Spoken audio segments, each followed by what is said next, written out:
"Can I sit here?" asked the sick girl. White CEO had no idea her black mom would change everything.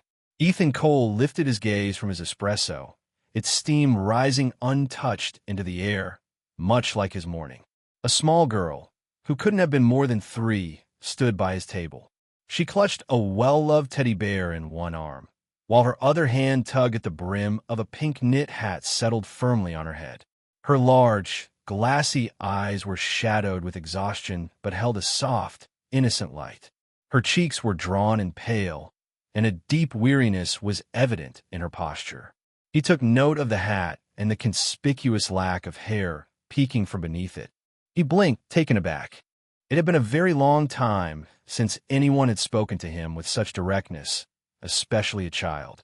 Ethan Cole, the 35-year-old enigmatic head of a tech giant, was a man defined by bespoke suits, meticulous strategies, and an expression that seldom betrayed emotion. He was not the sort of person strangers, least of all children, approached. He met the little girl's eyes, and deep inside him, something shifted. Her gaze seemed to cut through him, stirring a painful memory. His breath hitched. They were so much like Leo's, his own little boy. That same gentle glow, the same trusting vulnerability that had once looked up at him from a hospital bed to ask if he would see his mommy the next day. Ethan didn't say a word. He simply gave a small nod and, with a calm, deliberate motion, slid out the chair opposite him. After a brief pause, he unwound the charcoal scarf from his neck and gently laid it over the girl's small shoulders. The little girl's eyes widened in surprise before she broke into a smile, a pure, trusting smile that had long been absent from his own world. She clambered onto the tall chair, her short legs dangling far above the floor. Placing her teddy bear on the table, she patted its head. "This is Hope," she informed him with great seriousness. "She's tired, too." Ethan felt a lump form in his throat. "Zuri," a panicked voice called out. A young black woman hurried from the counter, her frantic eyes moving between her daughter and the immaculately dressed stranger. "Oh, my goodness, I'm so sorry. I had no idea." Ethan raised a hand, not to dismiss her, but to soothe her. His voice, when it came, was surprisingly soft. "It's perfectly fine. She's delightful." The woman, Janelle, hesitated, a conflict of emotions playing across her face. She took in his sharp suit, the leather gloves resting next to his cup, and the unreadable yet kind look in his eyes. Her gaze then fell to Zuri, now cozily wrapped in his expensive scarf, humming a tune to her bear. A bit of her tension eased. Still, she moved forward and took her daughter's hand gently. "Thank you," she said, her voice quiet with a hint of embarrassment. "But we really should get going." Ethan offered a single nod, a gesture of silent acceptance. As Janelle turned away, lifting Zuri into her arms, the little girl leaned against her mother's shoulder but managed a tiny wave. "Bye-bye, mister." He watched them go, noting the protective way Janelle held her daughter, as if shielding her from a harsh world. Their coats seemed thin against the winter chill. The soles of Janelle's boots were worn, and Zuri's mittens didn't match. Ethan remained seated long after they had gone. The scarf was still draped over the empty chair, and his coffee had gone cold. For 3 years, he had perfected the art of emotional detachment, filling his days with boardrooms, spreadsheets, and business dinners that concluded with hollow smiles. He had convinced himself he was past it all, that feelings like love and loss were part of another existence, one he had buried with his wife, Clara, and their son, Leo. But just now, a little girl had asked him for a place to sit, and a crack had appeared in his fortress. Leaning back, he stared at the glass door they had just exited. Outside, snowflakes began to drift down, dusting the pavement like time settling over memories. And for the first time in a very long time, Ethan felt a faint but undeniable warmth stir in his chest. It wasn't grief or guilt. It felt like hope. The park was hushed that Sunday morning, quieted by winter's cool breath. Ethan Cole sat on a weathered bench, watching the bare trees stretch their limbs toward a pale sky. This had once been a place of joy with Clara and young Leo, a place for feeding birds and sharing hot chocolate. Now, it was just another landmark in a city haunted by memories. He sipped his lukewarm coffee, observing families pass by, fathers lifting their children, mothers adjusting tiny scarves. And then he saw her, Zuri. She was spinning slowly on a small merry-go-round, her cheeks rosy from the cold, a large knitted hat askew on her head. One hand held her teddy bear, while the other was outstretched like a wing. Ethan blinked. It was unmistakably the girl from the cafe. A short distance away, her mother, Janelle, sat with a paperback, her eyes never leaving her daughter. Zuri saw him, and her face lit up. She hopped off the ride and ran toward him on her little legs, her joy uncontainable. "Scarf, man!" she yelled, waving her bear. Ethan couldn't help but smile, kneeling as she threw her arms around his leg. "Well, look who remembers me," he said with a soft chuckle. Janelle stood up, clearly surprised but not alarmed this time. "Hi," she offered, her tone measured.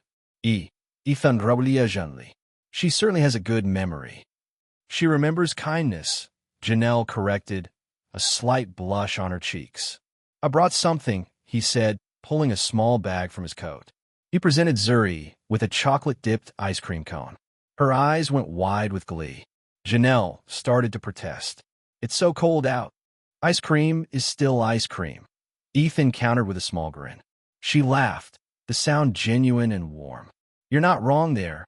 They sat on a bench together, Ethan on one end and Janelle on the other, with Zuri happily swinging her leg between them. "She's really something," Ethan remarked after a moment. "Full of life," Janelle agreed with a nod. "She's a fighter. She always has been."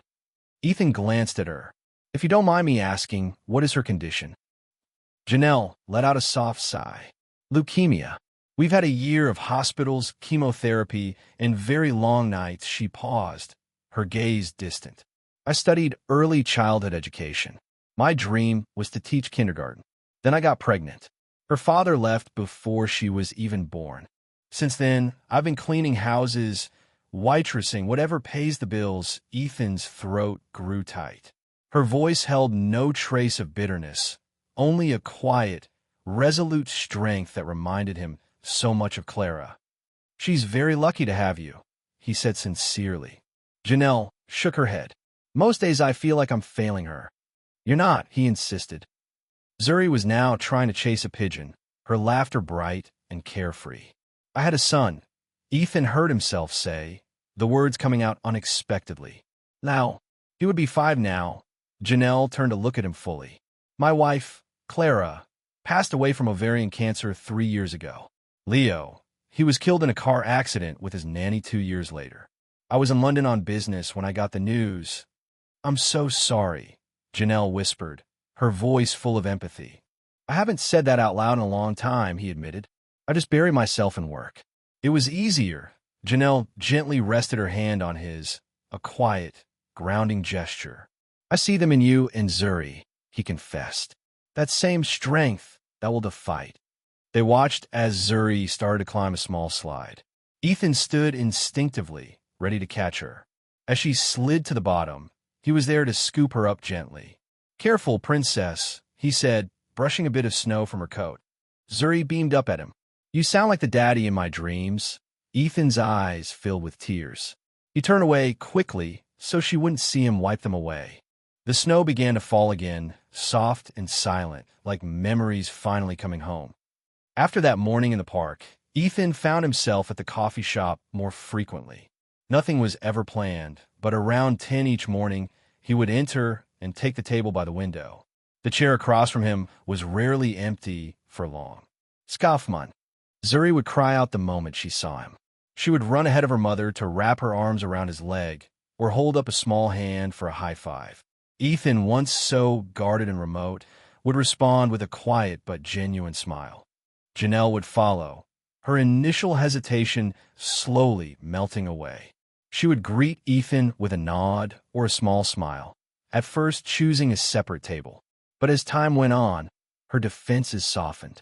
When Ethan inquired about Zuri's treatments, she began to offer more than just brief replies. "She has chemo every week," Janelle explained one morning, her hands wrapped around a warm paper cup. "It leaves her tired and nauseous, but she always bounces back. Faster than I do. Honestly, Ethan just listened, never interrupting, his attention fixed on her. He watched Zuri closely. On good days, she would spin and dance by their table, singing to her bear. On tougher days, she would rest quietly, her head in her mother's lap. One cold morning, Ethan arrived bearing a small, elegantly wrapped gift. "I saw this and thought of her," he said, handing the box to Janelle first. Inside was a plush teddy bear dressed in doctor's scrubs with a toy stethoscope around its neck. A tag read, "Dr. Bear. He's for the days when she doesn't feel like eating," Ethan explained, crouching to Zuri's eye level. "He can be very persuasive." Zuri squealed with delight. "Dr. Bear says pancakes are medicine," she giggled, hugging the toy tightly. Janelle looked at Ethan, her guard completely down for a moment. "That was incredibly thoughtful of you." Ethan offered a small shrug, his voice soft. She deserved to have a teammate. As days bled into weeks, a comfortable routine formed. Ethan would arrive early, sometimes with Zuri's favorite muffin. Janelle began sitting with him. Soon, the three of them were often sharing a table, discussing books, cartoons, and Zuri's dreams of riding unicorns. Janelle shared more about her own life, juggling diner shifts and cleaning jobs, the sleepless nights, her unfinished degree. Ethan never offered pity or judgment. He simply listened. Then came the blizzard. It was a bitterly cold morning. Janelle and Zuri had just stepped out of the cafe, a few steps ahead of Ethan, who had insisted on paying their bill. As he pushed the door open, he heard Zuri's weak cry. "Mommy!" Her face was ashen, and she was shivering violently. "She's burning up," Janelle gasped, kneeling beside her daughter. This came on so fast. She was fine a minute ago. Ethan didn't hesitate. He knelt beside them. "Give her to me," he said, his voice firm but gentle. Janelle paused, a flicker of maternal instinct her only hesitation. But one look into his steady eyes, devoid of fear or panic, was enough. "Please," he said softly. "I'll drive." She nodded. Ethan wrapped Zuri in his own heavy coat, cradling her against his chest as he hurried to his black SUV. Janelle climbed in beside them, holding Zuri's hand the entire way. He navigated the snow-slicked streets with speed and precision, his jaw set, his focus absolute. At the emergency room, he remained by their side. He wasn't overbearing or panicked. He was a silent, solid presence beside Janelle as she whispered reassurances to Zuri. Hours ticked by. Doctors came and went. Ethan never moved. Janelle watched him, finding it hard to believe this was the same man she once saw as cold and unreachable. He was here, fully and unshakably present. In the sterile quiet of that room, under the glare of fluorescent lights, Janelle felt something she hadn't expected. It wasn't fear or dependence. It was trust, deep quiet, and truly earned. The hospital visit concluded with positive news. Zuri's fever was under control.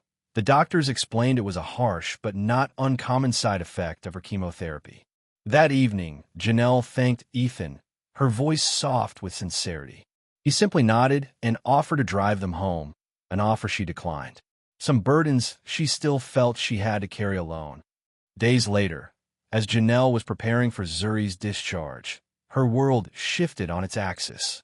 "Your balance has been cleared," the billing administrator told her with a cheerful smile.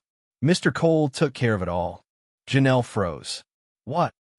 "He settled the full amount this morning. He's a very generous man." Janelle didn't respond. She took the paperwork and walked out of the hospital in a haze, her mind reeling with a storm of confusion, anger, and another feeling she wouldn't let herself name. That afternoon, she found herself standing outside his skyscraper, her heart hammering against her ribs. When the elevator opened onto the top floor, she swept into his office like a tempest. He looked up from his desk, surprised. "Janelle, did you really think I wouldn't find out?" She snapped, her voice sharp. Ethan stood. "I was going to tell you." "When?" she demanded. "After you decided what other parts of my life I'm too incompetent to handle myself." He let out a slow breath. "It wasn't like that. You paid for everything behind my back, Ethan, she pressed on. Do you have any idea how that makes me feel? Like a project? A charity case? I was trying to help. No, she shot back. You were trying to fix something, as if I'm just another problem your money can solve. Ethan was silent for a long moment. When he finally spoke, his voice was low and raw. I know I crossed a line, but it was never about the money. It was about her. It was about not being able to stand by and do nothing, not again. His words pierced her anger. He swallowed hard. Clara, my wife, she was dying right in front of me, and all my money, all my power, meant nothing. All I could do was hold her hand and watch her fade away. Then Leo, one phone call, and he was just gone. I never even got to say goodbye. Janelle faltered, the fire in her eyes flickering under the weight of his grief. I couldn't save them, he continued, his voice thick with pain. But Zuri is still here. You're still here. And for the first time in years, I felt like maybe I could do something that actually mattered. The silence stretched between them. I didn't ask you to save us, Janelle said finally, her own voice trembling. I know, Ethan replied, but I wanted to. She left his office without saying another word. 2 days later, the tabloid struck. A link from another parent at daycare buzzed on Janelle's phone. The headline felt like a physical blow. Asterisk billionaire CEO Ethan Cole's new image. A tragic mother-daughter duo. Charity stunt or genuine compassion? Asterisk there were photos of them in the park, at the cafe, him holding Zuri's hand. Janelle's vision swam. Was this all calculated? Was she and her sick daughter just a convenient story for his public image? That night, she blocked his number, his email, and refused to answer her door. When he appeared at the cafe the next morning, she wasn't there. Ethan stood alone at the window table, staring at the empty chair across from him. 3 days later, he knocked on her apartment door. Janelle opened it just a crack, her face a cold mask. I didn't know about the article, he said immediately. I swear to you, Janelle, I didn't leak a thing. I never wanted any of that. But it happened, she stated flatly. And now we're just sympathy points for your corporate brand. That's not what this is, Ethan insisted. You know me better than that. Do I? She countered, her eyes narrowing. Because right now, it looks like everything you do is perfectly framed for a camera. Ethan flinched as if she'd struck him. Janelle, I never used you. She just shook her head. I don't know what to believe anymore. He wanted to argue, to plead, but the door was already closing. He stood in the silent hallway long after it had clicked shut. That night, Ethan returned to his penthouse, walked past the echoing, empty rooms, and opened a door he hadn't touched in months. Leo's room. It still held a faint scent of baby powder and forgotten dreams. The toys sat on their shelves. The books were untouched. Ethan sat on the edge of the small bed and dropped his head into his hands. He had dared to feel again, and now the silence that surrounded him was more deafening than ever. The door creaked as Ethan pushed it open. Leo's room was a time capsule of loss. Faded dinosaur decals adorned the blue walls. A small bed with rocket ship sheets was perfectly made, a plush stegosaurus propped on the pillow as if awaiting its owner. Toys and books were arranged neatly on shelves gathering dust. It wasn't a room, it was a shrine. Ethan entered, his steps muffled by the carpet. He sat on the edge of the bed and picked up a worn children's book titled The Little Explorer. Its pages were curled from countless readings. He opened it and began to read aloud, his voice thick with emotion. Once upon a time, in a world full of stars, there lived a brave little explorer who believed anything was possible. His voice broke, and his hand trembled as he turned the page. Tears blurred his vision. He glanced at a photo on the dresser. Clara, radiant in a summer dress, holding a baby Leo. Another photo captured Leo with a wide, toothy grin, mint ice cream smeared across his face. A moment Clara had called perfectly imperfect. Ethan closed the book, clutching it to his chest. The ache in his heart was no longer sharp, but a deep, hollow weight. Yet within that void, he felt a flicker of something else. He thought of Janelle's quiet strength and Zuri's infectious laugh. Their presence hadn't erased his grief, but it had offered a path toward feeling again. In that silent room, he finally understood. His feelings for Janelle weren't about pity or a need to fix things. It was love, slow, careful, and undeniable. And with that realization came a profound clarity. He was done running from his own heart. Meanwhile, Zuri stood by their apartment door, clutching her bear, hope in one arm and a crayon-scribbled note in the other. In the kitchen, Janelle was humming softly as she put away groceries, not noticing her daughter slip out. The city air was crisp, but Zuri was bundled in her pink coat and hat. She had overheard her mother on the phone, her voice sad as she spoke about Ethan, about how he hadn't called. Zuri didn't understand all the words, but she understood this. Scarf Man was sad, and she missed him. She padded down the stairs and waited on the street corner near a woman waiting for the bus. "Where are you headed, sweetie?" the woman asked kindly. "To the coffee place," Zuri replied with purpose. "Where I met my Scarf Man." The woman chuckled, assuming a parent was nearby. But when the bus pulled up, Zuri climbed the steps alone and found a seat by the window, a tiny figure framed by the early evening light. Back in the apartment, Janelle looked up, the sudden quiet of the kitchen setting off alarms in her head. Zuri's jacket was gone. Panic seized her. She searched every room, her dread growing with each empty space. When she saw the front door, slightly ajar, pure terror gripped her. With trembling hands, she dialed Ethan. "Zuri's gone," she choked out. I think she went to find you." Ethan was already grabbing his keys. "Stay there. I'll find her." He arrived at the coffee shop moments later, his heart pounding. Snow was beginning to fall, and then he saw her. A tiny, solitary figure sitting on their bench outside, clutching hope, her little boots dangling high above the pavement. Ethan bolted from his car and ran to her. "Zuri." She looked up, her face breaking into a wide smile.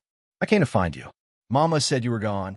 He knelt and pulled her into a fierce hug, pressing his forehead to hers as tears welled in his eyes. "You can't do that, sweetheart. You gave us such a scare." Janelle arrived, breathless, her face a mask of fear that dissolved into overwhelming relief. Seeing Zuri safe in Ethan's arms, she finally broke, sobbing openly. "I thought I lost her," she cried. Ethan stood, still holding Zuri, and met Janelle's gaze. "You didn't lose her," he said, his voice steady and sure. "And you don't have to go through any of this alone anymore." Tears streamed down Janelle's face as she covered her mouth, her emotions overwhelming her. She reached out and touched his arm. "I never thought I could have a family again," he said softly. "But if you let me, I want to try." Janelle nodded, her own tears falling freely as she took his offered hand. Between them, Zuri giggled, hugging Hope tightly, unaware of the gravity of the moment, but certain of its rightness. The air in the park was crisp, the afternoon sun casting long, golden shadows. Ethan stood by the old bench, hands shoved in his pockets, his heart beating faster than he'd expected. He wasn't sure what he was hoping for, forgiveness, perhaps, or just a sign. Then he saw them. Zuri spotted him first. "Scarf Man," she shrieked, her face alight as she ran across the grass. Ethan knelt and swept her into a hug, laughing. "Hey, sunshine." Janelle followed a few paces behind, her expression cautious. But seeing the pure joy on her daughter's face, a genuine smile touched her lips. For the first time in weeks, the afternoon felt easy. They walked, they swung, they fed breadcrumbs to pigeons. It was simple, but for Ethan, it was everything. He pushed Zuri on the swings, her laughter echoing in the cool air. He sat beside Janelle on the bench, their shoulders nearly touching, the silence between them no longer fraught with tension, but peaceful. For the first time in years, Ethan felt a sense of calm he hadn't dared to name. A few days later, he invited them on a day trip to a small farm. Janelle was hesitant, but Zuri's excitement was impossible to deny. The farm was rustic and real, with muddy paths and wandering animals. Zuri was captivated. Ethan held her hand as they fed carrots to a donkey and helped her pet a newborn lamb. He even wove her a little crown from blades of grass. Janelle watched from a slight distance, her arms crossed, but her expression had softened. As Zuri danced between them, Janelle saw more than just kindness in Ethan's actions. She saw a man who belonged there, with them. On the drive home, with Zuri asleep in the back, Janelle turned to him. "You're so good with her." "She makes it easy," he replied. "She told me you're like the dad from her storybooks," Janelle said softly. Ethan's grip tightened on the steering wheel. "That's a big title to live up to." "You're doing just fine," she assured him gently. He invited Janelle to lunch a few days after that, not as a benefactor, but as a partner. "I've been thinking," he began, stirring his coffee. "There are so many children like Zuri. So many families drowning in medical debt. Single parents try to do it all." Janelle nodded, the reality all too familiar. "I want to start a foundation," he continued. "Not for publicity. For real, tangible help." "What kind of help?" she asked, intrigued. "Grants for treatment, emotional support networks, play therapy, educational resources. I want to name it after someone brave." He nodded toward the bear Zuri always carried. "Hope and Zuri." Janelle was stunned. "I want you to help me lead it," he said. "Your heart, your experience, you're exactly what it needs." She paused for a long moment, then nodded slowly. From that day forward, they were a team. Janelle organized support groups and hospital story times. She brought warmth and understanding to every family she met. Ethan handled the logistics and finances, but he never missed an event. He was there to support Janelle, and he was always there for Zuri. Working together, they saw each other in a new light. Janelle saw Ethan's quiet steadiness and the gentle way he cared for her when she was overwhelmed. Ethan saw her brilliance, her compassion, and her unyielding strength. She was no longer just Zuri's mother. She was the woman he admired, an admiration that was steadily, quietly turning into love. One night, as they were packing up alone after a fundraiser, Ethan truly looked at her. And for the first time, he saw not just the woman who had stumbled into his life, but the woman he never wanted to leave it. The phone rang at 3:17 a.m. Janelle's voice was a panic tremor. "She's burning up, Ethan. She can't breathe right. I'm calling an ambulance."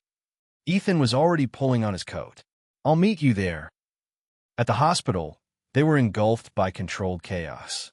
Doctors rushed Zuri down a corridor, alarms shrieking. Her small body seemed to disappear beneath the tubes, wires, and an oxygen mask. Janelle sank onto a waiting room chair, her body trembling, her eyes wide with terror. Ethan arrived moments later and immediately knelt in front of her. "She's in the ICU," Janelle whispered. "It said complications. They don't know if she'll—" Her voice shattered, and she crumpled, sobbing. Without a word, Ethan wrapped his arms around her, pulling her into a solid, unwavering embrace. She clung to him, her fingers digging into the fabric of his coat as if he were her only anchor. "I'm here," he murmured into her hair. "I'm not going anywhere." Hours bled into one another. Ethan paced, made calls. Within the hour, a private jet carrying a team of top pediatric oncology specialists was on its way. Janelle watched in a daze as he orchestrated everything with a calm focus. "She's my family, too," he said quietly, answering the question she hadn't dared to ask. When the new doctors finally emerged, their expressions were serious but not hopeless. "She's stable," the lead physician reported. "Still critical, but she's a fighter." Ethan exhaled, the tension leaving his body as he sat beside Janelle. She turned to him, her eyes bloodshot, and slowly reached for his hand. It wasn't a gesture of gratitude, but of need, of absolute trust. He laced his fingers through hers, and they sat like that for a long, long time. Over the next few days, Janelle refused to leave Zuri's side. Ethan stayed, too, bringing her food and fresh clothes, massaging the knots of stress from her shoulders. In those quiet, agonizing hours, their unspoken bond grew stronger than ever. When Zuri finally opened her eyes again, her voice was a tiny whisper. "Mommy? Ethan? I'm still here." Janelle nodded, tears of relief streaming down her face. Ethan leaned down and kissed her forehead. "Yes, you are, you brave little star. You're still here." That night, as Janelle finally succumbed to exhaustion in a recliner by the bed, Ethan sat watching over them. He knew, with absolute certainty, exactly where his heart belonged. A week later, Zuri was discharged with a new treatment plan and a hopeful prognosis. Ethan drove them home, not to the small apartment Janelle had struggled to maintain, but to his house, his real home. Standing in the grand foyer, beneath a crystal chandelier, Janelle hesitated. "I don't belong in a place like this," she whispered. Ethan was already kneeling beside Zuri, who was gazing in awe at the sweeping staircase. He looked up at Janelle. "Yes, you do," he said firmly, "because this was just a house. It isn't a home without you 2-inch." That night, Ethan's staff witnessed their reserved boss crawling on the marble floor, pretending to be a dragon for a giggling little girl. He tucked her into a guest room he'd already filled with glow-in-the-dark stars, and he stood in the doorway long after she'd fallen asleep, just watching her breathe. From then on, every morning began with Zuri bursting into the kitchen shouting, "Ethan, I'm still here." And every time he would smile, open his arms, and reply, "And that's the best news of the day." 1 year later, the world was a different color. Zuri's hair had grown back in soft, golden brown wisps. Her steps were confident as she ran ahead of them in the park, her laughter like music in the spring air. Janelle watched her, a serene smile on her face, her hand resting comfortably in Ethan's. Life was no longer a battle for survival. It was filled with possibility. Ethan had become a constant presence at doctor's appointments, school interviews, and for every bedtime story. The man once haunted by silence now woke up to the sound of Daddy Ethan every morning. That Saturday, Ethan suggested a walk. He led them through the city, down familiar streets that held so many memories. Janelle didn't question it when he turned a corner, and they found themselves standing before the little coffee shop with the crooked sign, the place where everything began. She laughed softly. "Wow, I haven't been here in so long." "Come on," Ethan said, guiding her inside. It was just as she remembered, warm, unassuming, smelling of coffee and cinnamon. And there, by the window, was their table, waiting for them. They sat down, Ethan across from Janelle, and Zuri climbing into the chair between them, just as she had before. Janelle shook her head, a look of happy disbelief on her face. "You planned this." Ethan just smiled. Suddenly, Zuri's eyes went wide with recognition. She clapped her hands. "This is it. This is where I said it." Janelle blinked. "Said what, baby?" The little girl grinned from ear to ear. "Where I said, 'Can I sit here?'" She looked at Ethan. "Remember, Scarf Man?" He chuckled. "How could I ever forget?" Janelle's eyes filled with tears. She reached across the table and squeezed his hand. This place had changed everything. Ethan nodded. He stood up slowly, reached into his coat, and walked around to her side of the table. "What are you?" Janelle began, but her words caught in her throat as he dropped to one knee. He pulled out a small velvet box, opening it to reveal a simple, elegant ring, a symbol of a love that was real, steady, and true. His voice was calm, but his eyes shimmered with emotion. "The day you came into my life, it was because your daughter asked if she could sit here. I had no idea then that both of you would save me." Janelle's hands flew to her mouth, tears already beginning to fall. "I lost my first family," he continued, his voice thick with emotion. "And for the longest time, I thought I'd lost the right to love again. But you, Janelle, you brought me back to life.